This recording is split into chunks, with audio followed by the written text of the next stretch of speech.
Precise HVAC Home Service is at it again. Today we're going to talk about preventative maintenance on heat pumps. Thank you guys for watching, by the way. So today we're going to talk about how to prevent a disaster or not having any heat or your system malfunctioning on your heat pump. It's pretty obvious. Let's do the first thing, right? Let's go out there. Let's turn the thermostat on. Let's make sure that it's actually working. It depends on where you are in the country. So we're in the Northeast. If you're in the South, you guys probably don't have an electric strip. You probably do, but electric strips are very important to have here in the Northeast. So what I want you guys to do is go to your thermostat and see if it goes on emergency heat, and see if your outdoor unit turns on with it. It shouldn't be turning on. The only thing that should be turning on is your indoor unit blowing air along with your electric strip lit up. All that is, it's identical to a toaster. That's all it is. You guys ever looked at your toaster when you turn the nozzle down or the lever or the button or whatever you want to call it nowadays with the technology that they have? Look at the elements that are turning bright red. It's identical to that except times 10. And then you put it inside your air handler or your indoor unit, and when you put on emergency heat, that's what's giving you heat.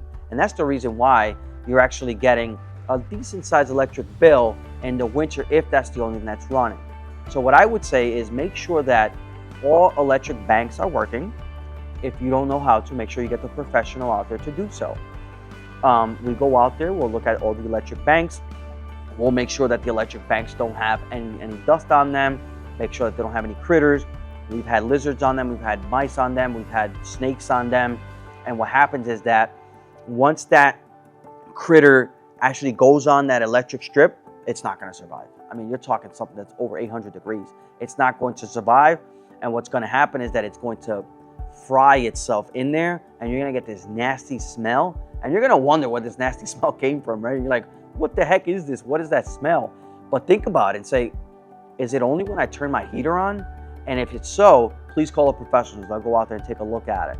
Now, another thing you can do is that you can go outside once you turned on the heat pump to make sure that the outdoor unit turns on.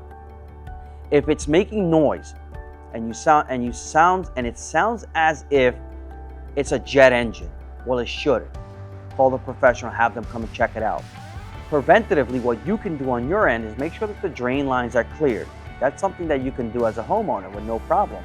You don't really need many tools to do that. You can do it with a shop vac, put it on the opposite side, suck it all up. Another thing you can do is make sure that there's no obstructions around that heat pump.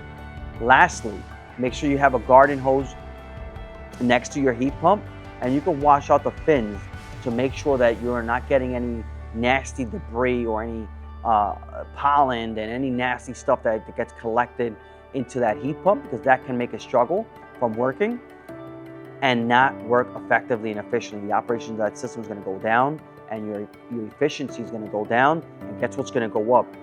Your cost to run it. Your cost to run that system is going to go up because of all these little things that are happening. So I would say recommendation is to make sure that you are getting your heat pump checked annually by a professional. If at least you don't want to pay a professional, make sure you're blowing out the drains, make sure you're vacuuming the drains if you can't blow them out, and making sure that there's no obstructions, and you are clearing out the condenser coils. Please, it's super important. I hope this helped, man, because this right here is going to prevent you from any breakdowns. Thank you, and have yourself a great day.